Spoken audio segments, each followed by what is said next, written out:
The Edison 365 podcast explores the best practices and deep insights of modern-day Edisons, people who innovate 365 days of the year. This podcast is brought to you by Edison 365, the company that enables idea management from idea to business impact. Today, we will be talking about innovation logistics and synthesis, precise tools and methodologies we can use to innovate in any business, as well as getting some real insight from our guests' experience. Hello, everyone, and welcome to the Edison 365 podcast. My name is Stuart Noyce, and I'm here with my partner, Dennis Hull. Our guest today is Ernest Hughes, an emerging leader in collaborative innovation. Ernest, thank you very much for taking this interview with us today. My pleasure. Yeah, so before we get started, I wanted just to give you a brief chance to introduce yourself, and then we're going to go into our 5 profile questions. And why don't you kick it off? Okay, happy to do so. I'm a Seattle-based consultant and educator in the innovation and change management space. I have a sort of a checkered organizational history that I'll talk about shortly that has led me to some new ideas and approaches in working with thought leaders around the world for how to improve innovation in organizations. Okay, excellent. What is the unmet need that you feel compelled to address? It's actually two-pronged. One is simply how to help people answer this question in a better way than they might be doing so. What do you do with an idea? And then secondly, because that's not always easy in organizations, to help them and the organizations itself deal with the friction in their organizational innovation processes. Okay, and what special abilities do you bring to address this need? Well, I've been there, done that. I'll tell you a couple of stories around that. In my experience, I have worked for 3 Fortune 500 companies, an award-winning cooperative, done a couple of startups myself. And in that, I've kind of found that even for myself, it's hard to do unless you design and structure your organization and your processes to be successful from the beginning. When I used to work for a large Northwest aerospace company, on the first day of work, the manager would take you around, introduce you to people, show you where the coffee machine was when they had those, show you where the printer and copier were when they had those, and then bring you back to your desk and say, one last thing, if I want your idea about something, I'll give it to you. Along the way, I also built a community college on the other end of the spectrum, which today would be what we would say is an exemplar in open innovation. We started with no faculty, no staff, no curriculum, but because my president had made innovation as part of her dissertation, we launched with a lot of great ideas and an innovation fund, even though we didn't have money, that served us well from the start. Okay, excellent. What solutions have you created to address this need? A couple. One, just in my consulting practice, organizing and preparing to deliver value along a spectrum of innovation from idea to solution. And then I have, over the last, since 2014, been developing a knowledge base of best practices that I've collected from thought leaders and researchers around the world. My first one, which I have a copyright, US copyright for, is called Change Plus. And then I've worked on other elements related to that are necessary in organizations. Those include what I call Innovation Plus, and then Knowledge Plus, Logistics Plus.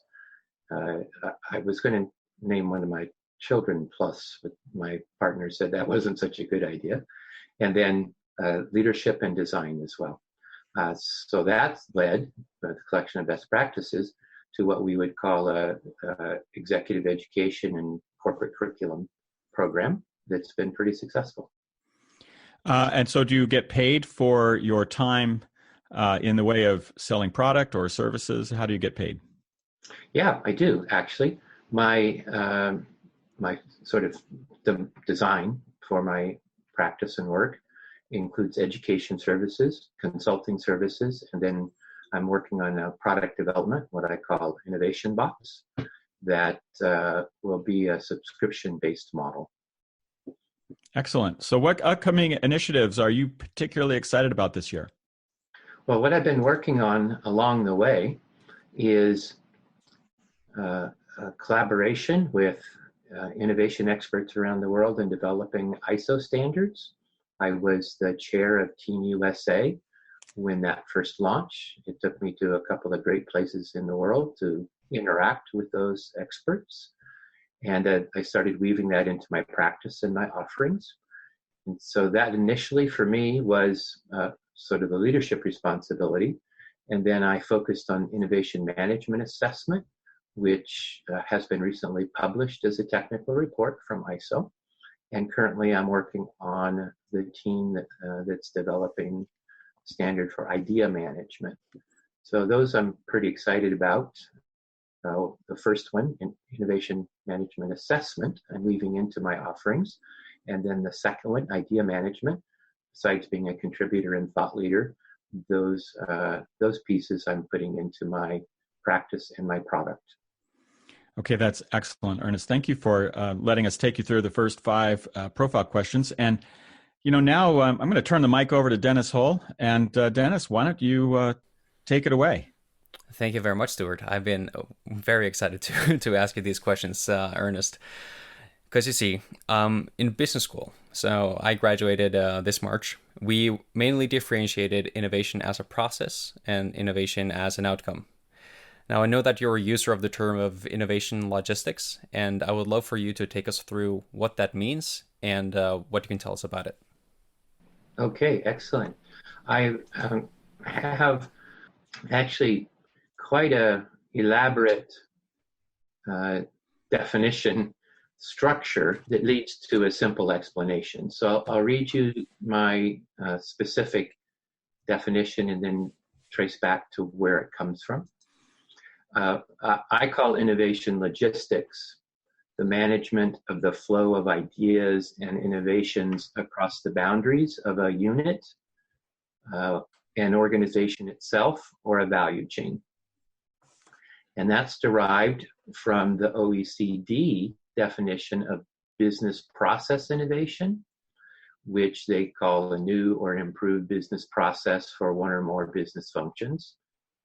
That differs significantly from the previous business processes. So essentially, I'm trying to innovate the way organizations innovate. Okay, and again, to touch on how they can better realize the ideas and also how they can deal with the friction that shows up. The friction is known famously in the management research as either the innovation prevention department, which typically is invisible.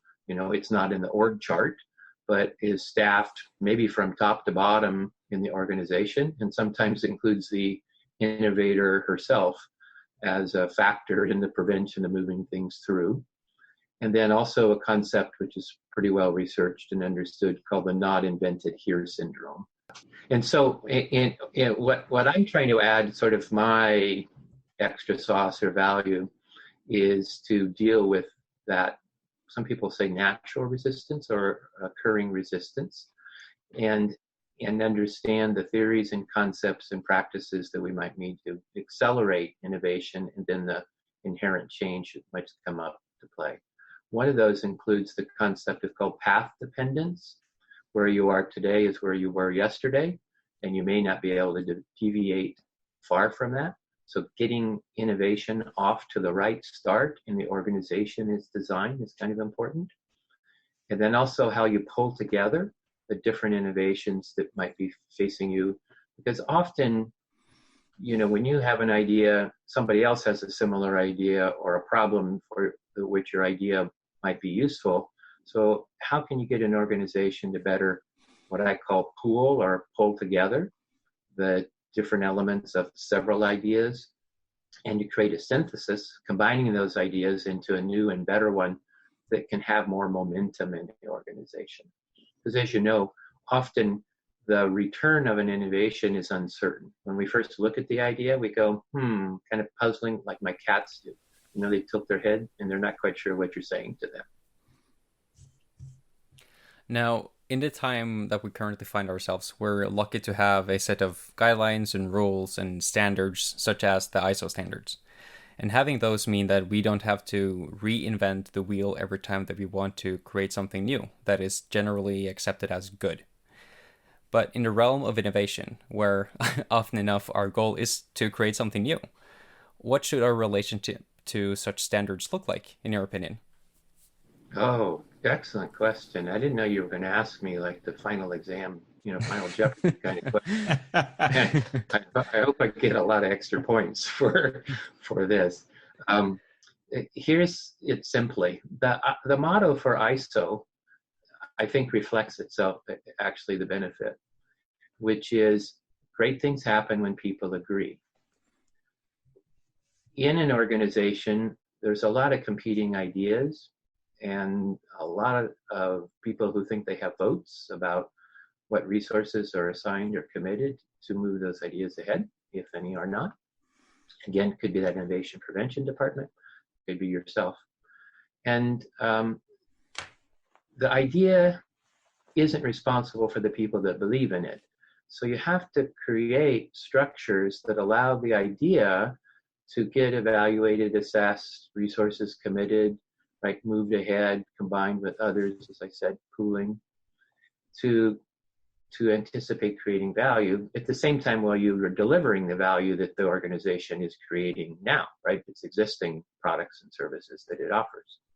So what the ISO standards help you do is not fight and struggle about the process. You're still going to need to put your energies into figuring out if this is the right thing to do, the best thing to do, good enough to move ahead. But you don't have to spend your time and effort in dealing with the process. That eliminates a lot of friction. Does that make sense? That makes a lot of sense, and I will give you a few bonus points for that answer. Oh, okay, great. Good. Another category then, please. So if we then decide to move back to the innovation process, you mentioned the word synthesis. Would you be able to explain what that means and perhaps give an example? Sure.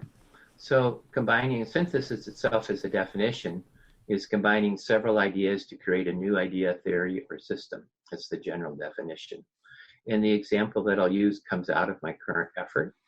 I've been running a kind of a corporate university program with some colleagues for a Fortune 100 company. I think they fall somewhere in there, and with plans to get bigger.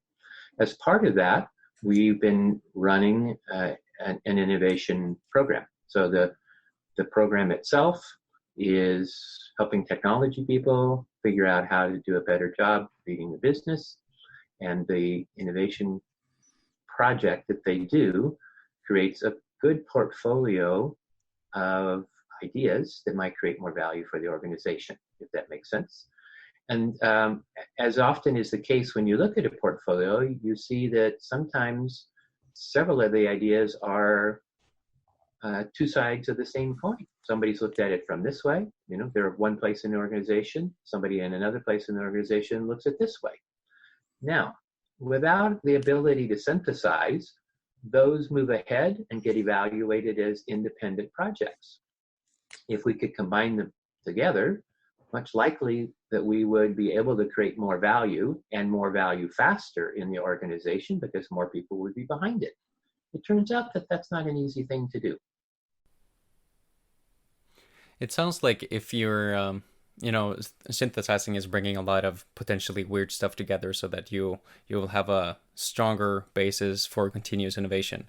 And there's a funny example that pops into my head. There's a park here in Oslo in Norway called the Vigilance Park, or the Frogner Park, where we have a lot of statues, like nude statues placed all over the place.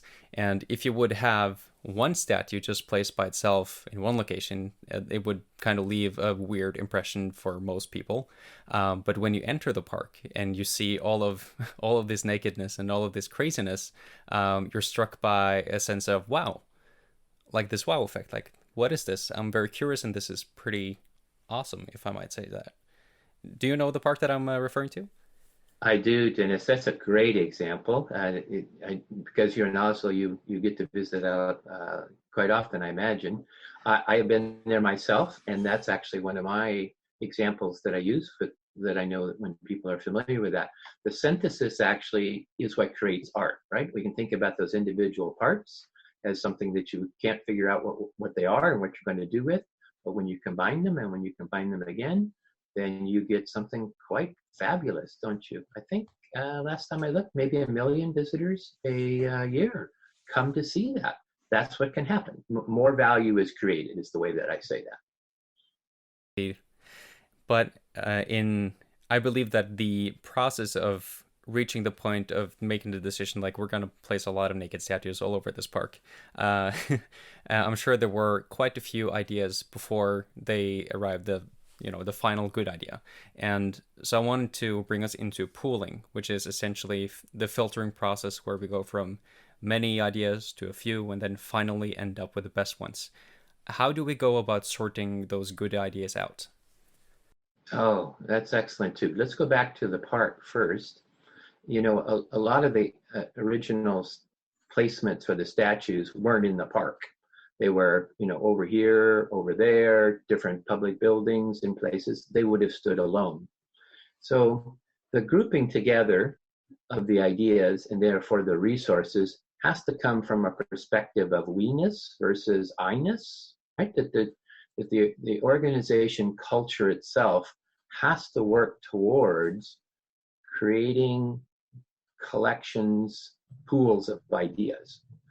When we start from, everybody's going to create an independent idea and thought, which is actually quite American, we will run into, I need to defend my idea. So first it begins with the idea, we are going to create a collection of ideas. We're going to pool them together and we're going to move the collection ahead. We're starting to see that around the world in many disciplines, and particularly in social media, where the idea that we have a curator role, right? Somebody who sits above or sits with the people are doing that. I use the term innovation facilitator as part of the team to work to the spirit of pulling it together. That's the first step. The second step is we have to figure out how to share the rewards.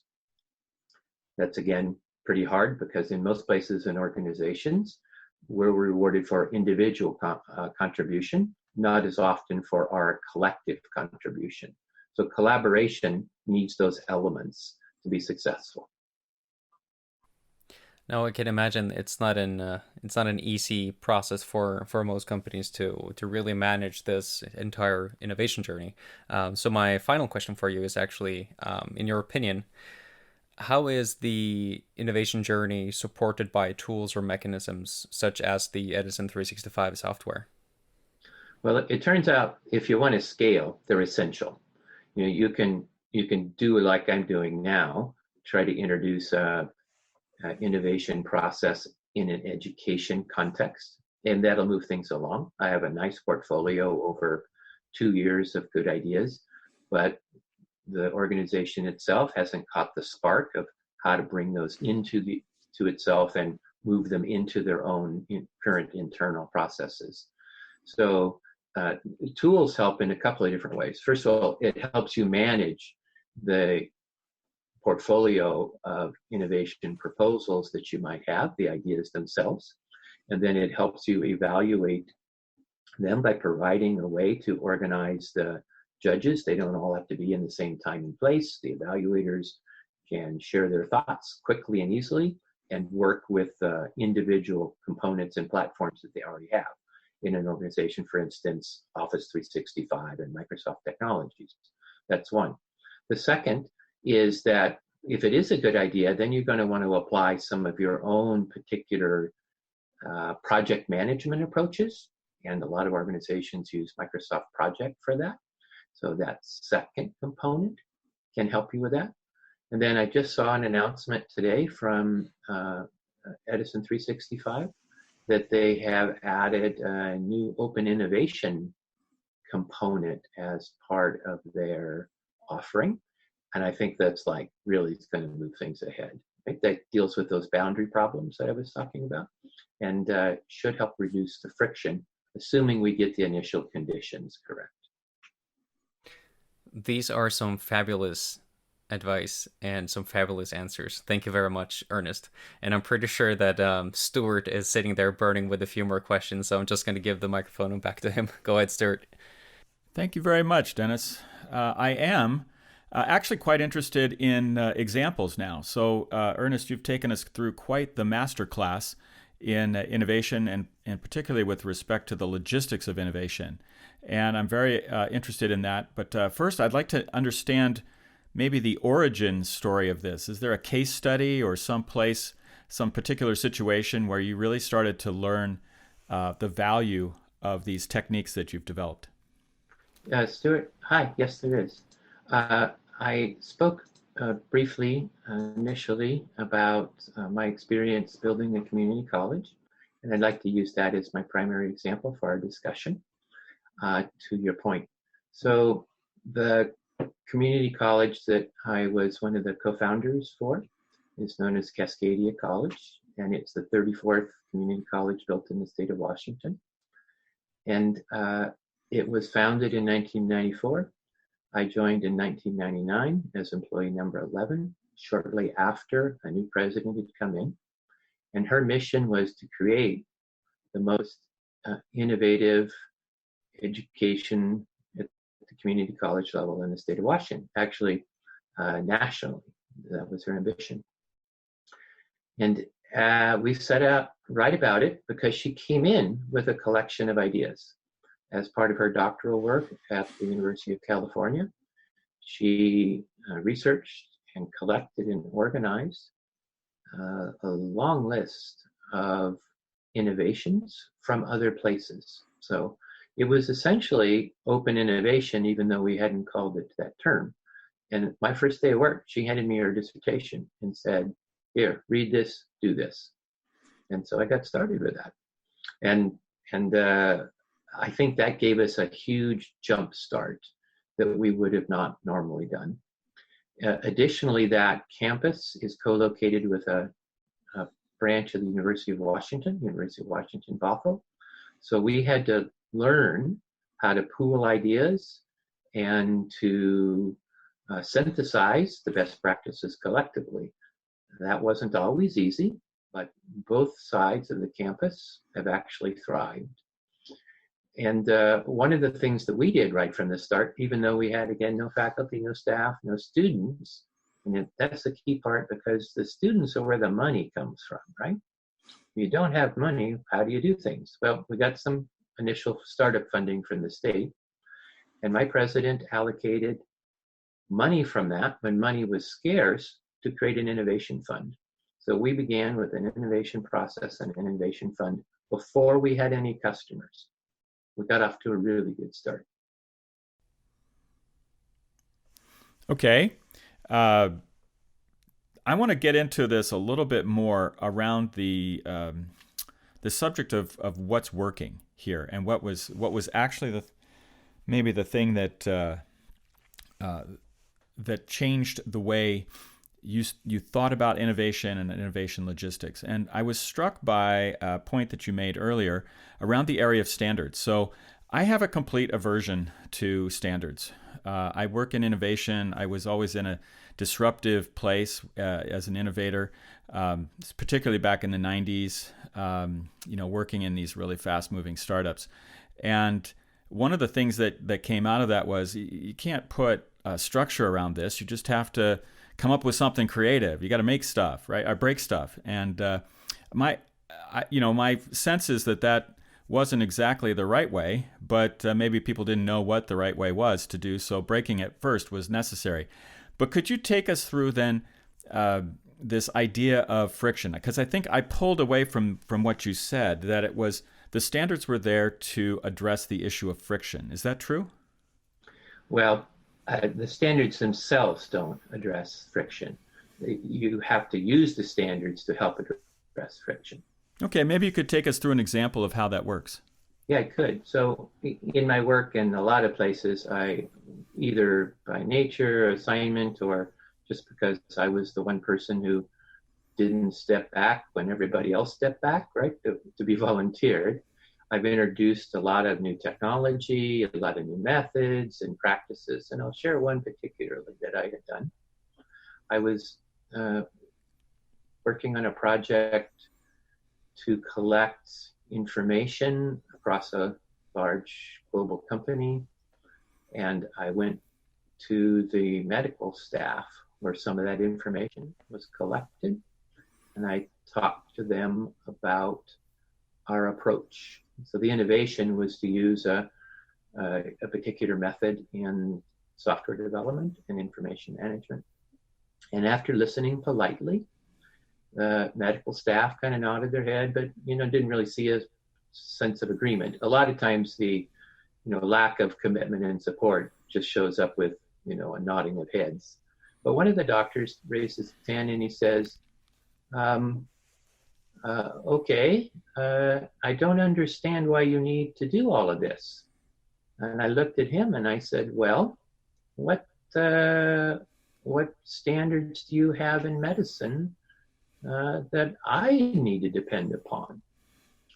We all actually have standards by which we do our professional work. And for most of us, when we're trained professionally, they come from the academic institutions we work with, the professional associations we're part of, or our practice. So my counter argument to yours is you are always working to some standard. The hard part is when it comes from somebody else. How do you deal with that sort of friction that, somebody says, this is the way we want you to do it. I think this is the best way. Your way sucks, right? So that's part of the issue that we're dealing with even in open innovation. We have to be open to that others have some thought and experience that might be valuable to me. So that would be my question. So the pushback is really around the area of logistics, and the value of logistics in this case is that we agree at some point on how we are going to make eventual decisions about what choices to make in innovation. I'm going to give you maybe an example of some of the projects that I've worked on. They were, can imagine a team of, led by a really brilliant engineer, a set of programmers and other engineers around that person, marketing people, salespeople, an entrepreneur who was leading the whole thing, and then investors who had their opinions. And they're all coming in with opinions, right? They're all saying, this is what I think this product should be. Do you have any advice for those kinds of teams? Because that goes on in Silicon Valley here every day. Yeah, I do. First of all, we want that diversity, right? Number one, we're very, very clear in understanding, the research is quite compelling, that diversity, particularly diversity of thought, leads to better ideas. We want multiple stakeholders, what in ISO we call interested parties, to be involved and share their stakes.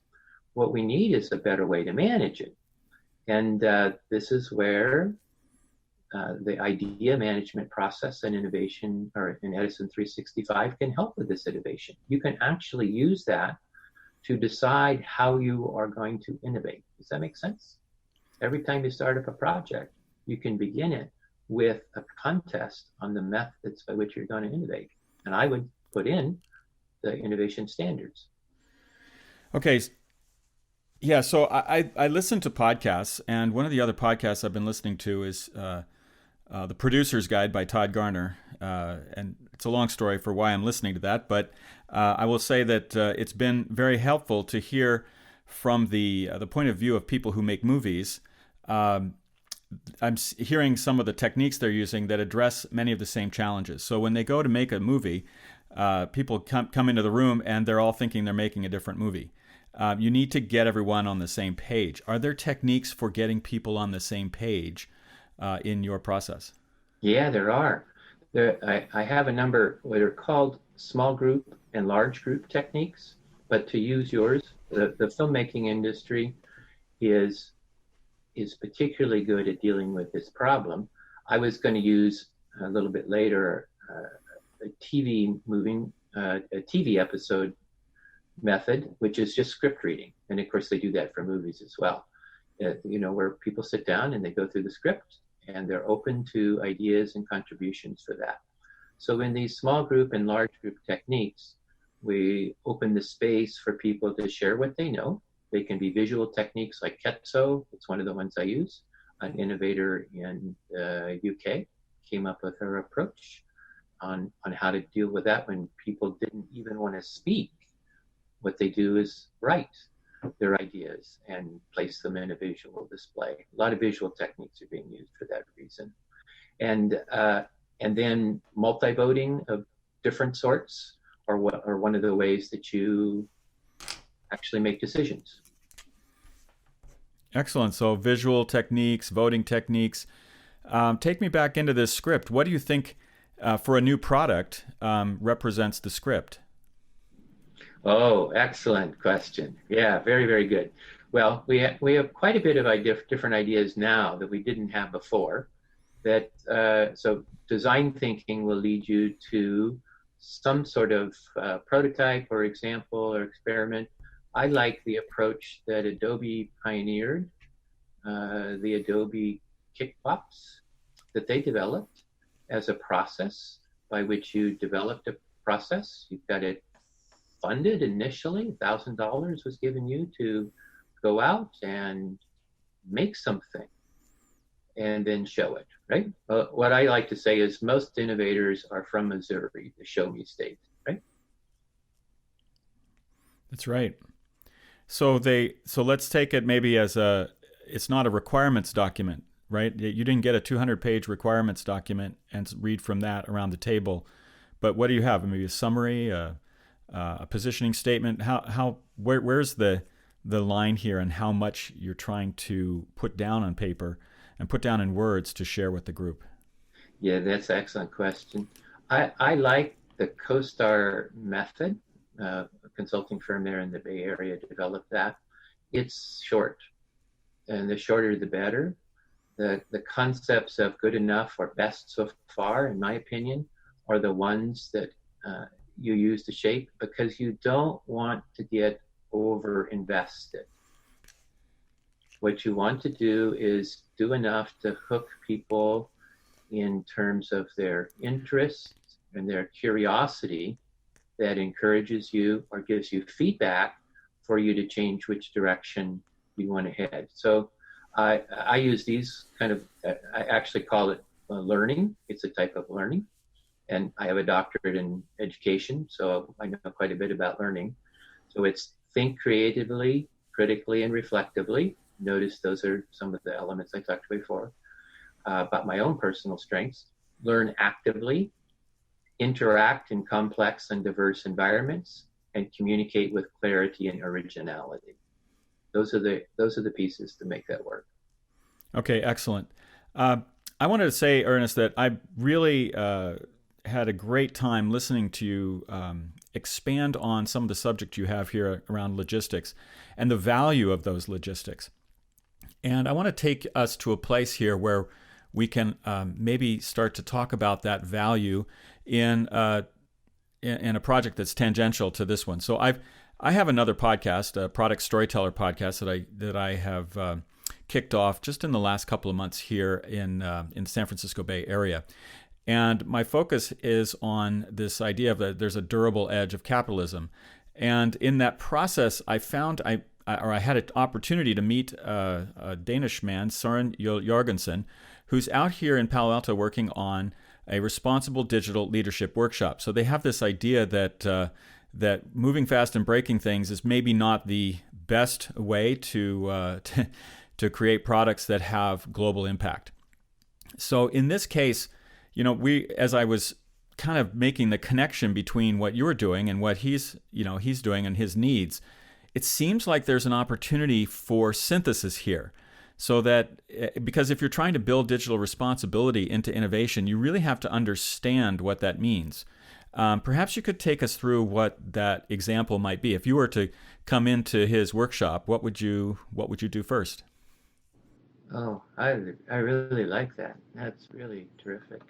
Of course, we're all about digital transformation these days, and and, and I would perhaps suggest a future interview with conversation together with my digital twin, so that you could get his perspective on that. But here's what I say simply, that innovation is really leadership, communication, and learning. And what you described are at least two of the three elements, right? The digital leadership, communication virtually. I couldn't say that learning is occurring, but it strikes me that it is, just by the nature of the fact that uh, the host for that podcast is relocated. One of the things that we know about innovation is that innovation travels. And when it travels, it sparks more innovation. So it strikes me you have an innovation community there that it represents exactly what I've been talking about. It's a place where ideas travel and they get evaluated and improved. And that's what you actually need. It's a form of synthesis and reflection. So they took an opportunity to work for 4 days to listen to various leaders and from around the world. So some of them in banking, some of them in investments, some of them in technology. And I'm assuming, though, that in this case there's a need to understand the impact of the future and build it into the product. Are there techniques for that kind? When you say there was a reflection and thinking and interaction and communication, what are you doing along the way to capture that so that that gets into the products that are being built? Because the engineers, right? The engineers are just saying, you got to tell me what to build here, Oh, and right. So yeah, yeah, exactly. All the time.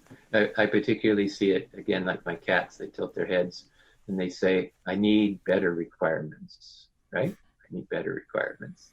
So here's what I tell them to do, and I've done this in my programs. I did this a couple of years ago at an ASQ conference. We were doing design thinking. I had them do a small experiment, and then I said, "Go outside, get on the street corner, show your stuff." What? In the conference? I said, yeah, the escalator's over there. Just take it down 2 flights and get out there. What we know is this, is that snow melts on the edges. I think it's great to talk to smart people and experts and share their perspectives, but you have to get in and mingle with the real people who are going to involve themselves with your product or service, and get their thoughts, get their experiences. So go out and interact with the world. That's what I say about that. I say that all the time. Go go find somebody who's a potential customer or potential collaborator to help improve your ideas. so we're going to go out in the world and listen, and after listening, then we can do a better job of synthesis and then create better products. Well, I hope that's the case, Ernest, because we certainly could stand to have products that serve the community well. I thank you very much, by the way, for this time with you. This has been absolutely fantastic. I really appreciate learning about logistics of innovation because of the value it brings to the reducing friction. Do you have any other thoughts you want to share with us before we adjourn today? Well, one would be just simply this, that as I mentioned just briefly, an idea is not responsible for the people that believe in it. So the part about logistics is to move the idea around till it finds people that believe in it, Okay. right? So that's what we're not very good at. We can think of our corporations as big stockpiles of patents. IBM's pretty good at monetizing their patents, their innovation that they offer through their products and services, but they're not very good at moving around the ideas that are trapped inside. That's the problem to really address. How can we get those moving around? in and out and back around. And we have to move to address kind of some of the global issues you hinted at. We have to move from just evaluating those from an economic basis to one that has a non-economic basis. Now that helps open up the ideas. You can look at some of von Hippel's new work on free innovation, as it's called. Follow the ideas. That's where I would say. Okay, you prompted one more question for me. Oh, we're not done yet. Okay. Exactly. All right. Freddy Krueger just popped up. So one of the things you just prompted me that this all requires exceptional leadership. Companies need leaders who believe that innovation matters and not just give lip service to it, but actually put their energy to it and the energy of their company and or organization. Maybe it's might not just be a business, it might be some other form of organization, but they have some goal that they need to reach that requires that they do some things that are different, and they have to give that culture up to the, or they have to build that into their community. How do you see that happening? And is what you do a way to get to that place? Yeah, excellent. You were absolutely spot on with that, Stuart. The way that our organizations work today is rational. It makes sense from the way that they were formed. So it's actually really a design problem. An organizational design problem. If we don't see the behaviors that we want to see from a systems perspective, what we try to do is just push on people to get them to change. What we have to do instead is change the structure, and most of the elements of that structure in organizations are the organizational design itself. What are the boundaries? How do things flow? I'm in this department, therefore I don't talk and share things with you. So we have to change the structure. So part of my methodology that I'm working on includes what I call Design Plus. What are the best ideas and thinkings about how to do that? And some big thought leaders around the world have been thinking through that. Jake Galbraith particularly was one, where the idea of the boundaries extend forward all the way to your customers, and maybe even future customers that you haven't thought about, and all the way back to your suppliers, including where the resources come out of the earth. So our boundaries need to expand, essentially blur, if we're going to move forward on this. Okay, excellent. Thank you so much for that. Dennis, do you have anything else? If not, I'm ready to adjourn. I think that I need some time to process all this incredible knowledge, so I will keep my mouth shut as of now. This has been such a fun conversation to listen to. So, yeah. Yeah, but Ernest, I'm so ready to do a project with you at some point. This is really cool. Good stuff. I would enjoy collaboration with both of you. Look forward to future conversations. Thank you. Excellent. Yeah, pleasure chatting with you today. Thank you for joining us on today's episode of the Edison